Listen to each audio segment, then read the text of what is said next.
Hi guys, this is Dr. Purva Sood and today I'll be talking about how to give GTs for your upcoming FMGE. ठीक है, तो I am getting a lot of inquiries and DMs related to like GTs and mock कि उनका relevance क्या है, कि कितने exam देने चाहिए, कौन सी ऐप से दें. ठीक है, so today I have just mentioned some these subtitles. ठीक है, and I'll be talking around like these things only. Okay, तो पहला है GT day. Like what is GT day? तो ये मैंने ही एक टर्म इंट्रोड्यूस किया था लाइक जब I was preparing for my FMG. ठीक है, तो GT डे बेसिकली मीन्स कि जिस दिन आपने एग्ज़ाम देना, राइट. ठीक है, जिस दिन आपने एग्ज़ाम देना है उस दिन आपका GT डे है. मतलब उस दिन GT के अलावा you have to do nothing. ठीक है, खाना है, पीना है. ठीक है, और सिर्फ अपना GT पे फोकस करना है. ठीक है, और कोशिश करनी है, राइट, कि आप सेम टाइम पे आप अपना एग्ज़ाम करो. लाइक जो आपका एक्चुअल टाइमिंग है, एग्ज़ाम टाइमिंग्स है, ठीक है, उसी के अराउंड एग्ज़ाम देने की कोशिश करनी है. पता है ये छोटी छोटी चीज़ें ना आपको सुन के बड़ा अजीब लगता होगा. ठीक है, जब मैं अपना प्रिपरेशन कर रही थी और मैं जब ये अपने सीनियर्स से पूछती थी, ठीक है, और मुझे भी बड़ा अजीब लगता था कि यार क्या इससे क्या ही फ़र्क पड़ जाएगा. नहीं यार, आपका ना माइंड ना उस अगर आप उसी टाइम पे एग्ज़ाम कर रहे हो, लाइक जिस टाइम पे आपका पेपर है आपका माइंड ट्रेंड हो जाता है.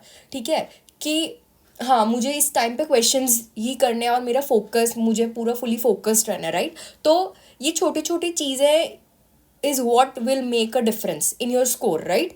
ठीक है, दूसरा है कि ये एक बहुत सिली पॉइंट है but yeah I would love to mention this कि स्टडी टेबल पे बैठ कर, ठीक है, ठीक है, अपनी प्रॉपर एग्ज़ाम वाली फील लेकर. ऐसा नहीं है बिस्तर पे बैठे हुए हो, एक हाथ चिप्स के पैकेट में है, एक आपका कंप्यूटर पे है और चलो भाई चलते जा रहे हैं. नहीं, ठीक है, ये छोटी छोटी as I said will make a difference. छोटी छोटी चीज़ें.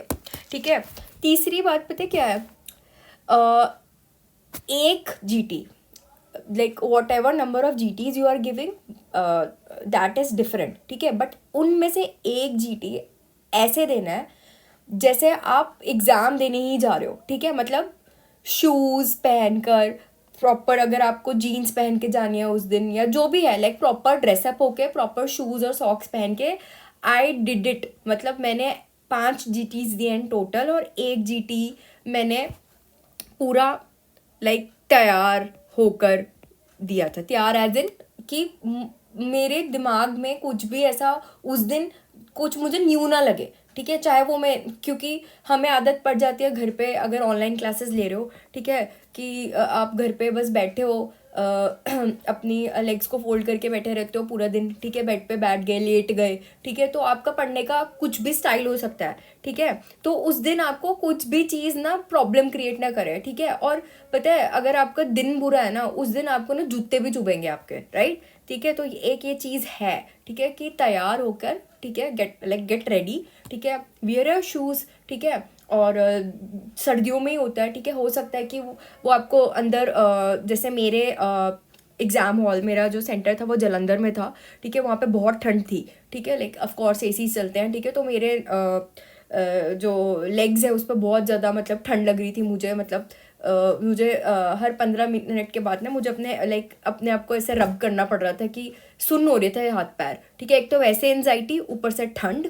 ठीक है, तो ये छोटी छोटी चीज़ें मैटर्स. ठीक है, तो अगर दिसंबर में आपको पेपर देना है, ठीक है, तो आप अपने पूरे जैकेट्स और पूरा वार्मर जो भी है वो पहन कर प्रॉपरली. ठीक है, ऐसा होता है ना कुछ लोग जैकेट वैकेट पहन के आप 1 घंटा बैठ जाते हो, उसके बाद लाइक दूसरे घंटे में आपको ना नींद आनी शुरू हो जाती है, लाइक यू फील, ठीक है, डिजी. ठीक है, तो ये सब चीज़ें हैं. ठीक है, हैव योर ब्रेकफास्ट. ठीक है, जैसे उस दिन आपको करना है और उसी एग्जैक्ट टाइम पे आपको पेपर लिखना है. ठीक है, तो this sums up your GT day. ठीक है, अब दूसरा और सबसे इम्पॉर्टेंट, एनालिसिस एनालिसिस एनालिसिस. इस पर मैं जितने स्टार बनाऊँ ना, मतलब जगह कम पड़ जाएगी, उतना कम है. ये गाइज इतना इम्पॉर्टेंट है ना. 3 पॉसिबिलिटीज़ होती हैं. आप अपना जो पेपर है, पेपर जीटी दोगे, उसमें 3 पॉसिबिलिटीज़ हैं जिसके कारण आपका आंसर जो है वो आ सकता है करेक्ट। एक, आपको नॉलेज है, ठीक है, आप बहुत अच्छे से पढ़े हुए हो।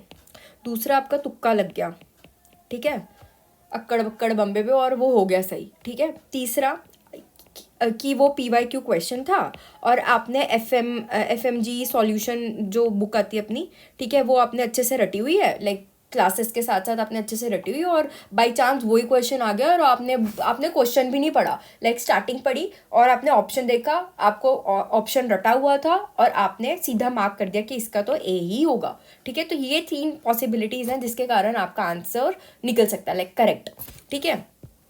अब करना क्या है, नो मैटर वॉट, आपके मार्क्स 150 से ऊपर आए या 150 से नीचे जाए, एनालिसिस करना ही करना है, ठीक है, ठीक है। इसमें एक चीज़ ध्यान रखना, इवन दो आपके मार्क्स 150 से अगर नीचे आते हैं आपके फर्स्ट जीटी में, ठीक है, डोंट गेट डिसहार्टन, ठीक है, वर्क ऑन योर वीकनेस, ठीक है। ये तो बहुत अच्छा है ना कि आपकी वो एग्ज़ाम रिजल्ट PDF पे वो मार्क्स नहीं फ्लैश हुए, आपके जीटी में आप मतलब पकड़ में आ गया कि कौन सा सब्जेक्ट है जो आपका वीकेस्ट है, कौन सा जो है आपका स्ट्रॉन्गेस्ट है, ठीक है। तो एनालिसिस इज़ वेरी इंपॉर्टेंट, ठीक है। अब मैं ये नहीं कह रही कि आपका मान लो एक क्वेश्चन है, फर्स्ट क्वेश्चन था, ठीक है, वो सही है, ठीक है, मैं ये नहीं कह रही कि आपको एक एक करके पूरी एक्सप्लेनेशन पढ़िए, नहीं। अगर आपका फर्स्ट क्वेश्चन जो है वो नॉलेज के कारण सही हुआ है और आपको पता है कि ये इसी कॉन्सेप्ट से ही सॉल्व होना था क्वेश्चन, तो no need to waste your time in reading the explanation, right.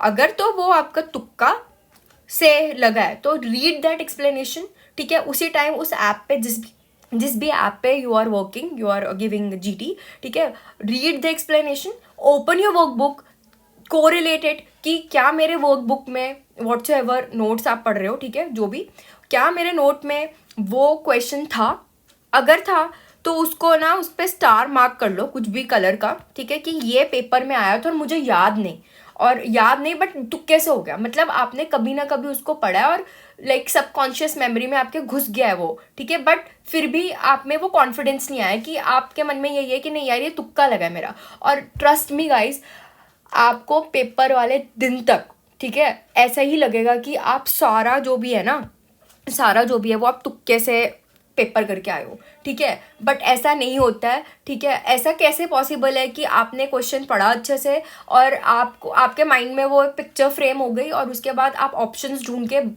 मान लो उस स्पेसिफिक क्वेश्चन का आंसर बी है और आप बी को ही सिर्फ मार्क करके आए, क्योंकि all that you studied is stored in your subconscious memory, ठीक है। अगर आपने बहुत बार रिविजन्स किए हैं तो आपकी विजुअल मेमोरी जो है ना इतनी स्ट्रांग हो जाएगी ना, तो आपका खुद ब खुद हाथ ना आंसर पे जाएगा, लाइक करेक्ट आंसर पे जाएगा, ठीक है। तो एनालिसिस करो, कोरिलेट करो विद योर वर्कबुक और उसको उसी टाइम याद कर लो, कोशिश कर लो, एक बारी देखने में कोई हर्ज नहीं है ना। और अगर PYQ था और वो सही है तो मतलब सही है, मतलब आपकी जो रटने वाले स्किल्स हैं, ठीक है, एटलीस्ट फॉर PYQs वो सही हैं, ठीक है।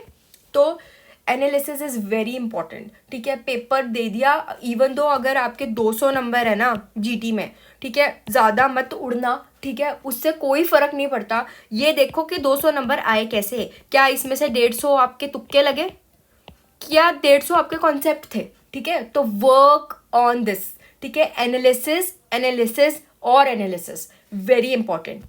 दूसरा, a lot of you are asking like which apps are good for like GTs, ठीक है, तो मैं बता देती हूँ। मैंने 3 जगह से GTs दिए हैं। एक तो फर्स्ट जो मैंने GT दिया था वो था प्रेपलेडर से, वो फ्री वाले आते हैं, ठीक है, GT वो वाला। फिर मैंने मैरो से एक GT दिया था, ज़्यादा तो नहीं दे पाई थी बट एक, और मैंने मिस्ट के 3 उनके GTs हुए थे, तो 3 उनके, एक मैरो एक प्रेप, ठीक है। और मैं अपनी मार्क्स डिस्ट्रीब्यूशन भी बताती हूँ, ठीक है। मेरे प्रेप में जो मेरे फर्स्ट एग्ज़ाम था उसमें मेरे 176 मार्क्स थे, मैरो में 197, और मिस में मैं एक रफ रेंज दे देती हूँ 230 टू 250 जो है मेरा स्कोर रहा है, ठीक है। और मेरे एक्चुअल मार्क्स कितने आए हैं, एक्चुअल है मेरे 211, तो आई कैन से ±10-20 मेरे मिस्ड में जितने मार्क्स आ रहे थे उतने मेरे मार्क्स आए हैं, ठीक है। तो अब इसी के साथ like with the third point I would love to discuss अपना ये जो 5th पॉइंट है ना, is getting marks important in GTs. तो अकॉर्डिंग टू मी गाइज कि जीटीज में नंबर आना इज अ छलावा, ठीक है। इसका कोई श्योरिटी नहीं है, ठीक है, कि अगर आपके इतने जीटी में मार्क्स आ रहे हैं तो उतने ही उसी रेंज में ही आपके नंबर आएंगे, ठीक है। ये मेरी पर्सनल एनालिसिस है, ठीक है। It doesn't matter how much you are getting, अगर आप जीटी देने के बाद उसको एनालाइज कर रहे हो ना, ठीक है, अच्छे से देख रहे हो, ठीक है, और ये मेक आउट कर पा रहे हो कि कितने आपके कॉन्सेप्ट्स क्लियर हैं और कितने नहीं, कितना आपको और पढ़ने की ज़रूरत है, तो definitely it is going to help you with your actual score, ठीक है।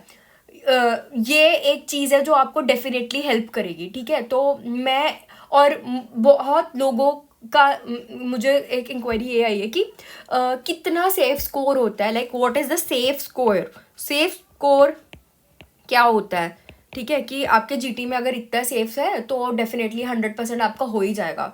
तो ऐसी कोई टर्म अकॉर्डिंग टू मी, ठीक है, होती ही नहीं है। मैंने ऐसे लोग भी देखे हैं जिनके 200 से ऊपर जीटी में मार्क्स आते थे और अनफॉर्चुनेटली 1-2 मतलब बोलते हुए भी बहुत बुरा लग रहा है, वो मार्क्स से रह गए, ठीक है। और ऐसे भी लोग देखे हैं जो 149 to 160 से ऊपर कभी जीटीज में बढ़े ही नहीं, ठीक है, बट वो इवेंचुअली पास हो गए, ठीक है। तो सेफ स्कोर जैसी कोई चीज़ तो होती ही नहीं है, ठीक है।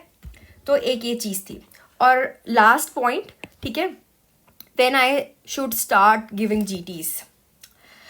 इसका आंसर ये है कि जब आपकी कम से कम 2 से 3 रिवीजन्स हो जाए ना, तब आपको एक जीटी देखकर देख लेना चाहिए कि वेयर यू स्टैंड, ठीक है। जैसे मेरा एग्ज़ाम तो जान में हुआ, बट तब तक हमारे पास अपडेट नहीं आई थी कि हमारा एग्ज़ाम पोस्टपोन होकर जान में हो गया। तो मेरा दिसंबर में पेपर था मान लो, तो मैंने सबसे पहले जो मॉक दिया ना वो अक्टूबर में दिया था, ठीक है। और फिर हमारा पोस्टपोन होकर जान में हो गया, तो हमारे पास टाइम आ गया। तो अक्टूबर से जान के बीच में in total I gave only 5 जीटीज, ठीक है। और इन 5 को अच्छे से एनालाइज किया, देखा कि कहाँ गलती हो रही है, ठीक है। और प्रेप लैडर और मैरो, इन 2 ऐप्स में ना मतलब they give you a list, ठीक है, आपके सब्जेक्ट्स की स्ट्रॉन्गेस्ट टू वीकेस्ट, ठीक है, स्ट्रॉन्गेस्ट टू वीकेस्ट की ये पूरी एक लिस्ट दे देते हैं, ठीक है। तो इंस्टेड ऑफ गेटिंग डिसहार्टेंड कि मेरे नंबर क्यों नहीं बने, ठीक है, और इसको ना भगवान को शुक्र मना लो, या फिर वो कहते हैं ना कि दिस इज़ योर साइन, ठीक है, to start with the things again, ठीक है। तो उसको ये मानकर यू शुड वर्क अगेन, ठीक है। यू शुड सी कि मेरा वीकेस्ट क्यों हुआ, क्या मेरी रिवीजन में गलती है, क्या मैं उसको अच्छे से कॉन्सेप्ट लगा नहीं पाया, ठीक है। बहुत सारे वेरियस रीजंस हो सकते हैं, ठीक है। तो दिल छोटा मत करना अपने जीटी के मार्क्स देखकर, ठीक है। अगर आप जीटी के मार्क्स देख के उस पर काम कर रहे हो ना, तो I can assure you it is going to boost up your score, ठीक है। एक्चुअल स्कोर में डेफिनेटली आपको हेल्प करेगा ही करेगा। तो I think I have cleared मतलब थोड़े बहुत जो भी डाउट्स थे, ठीक है। So that's it for today, thank you.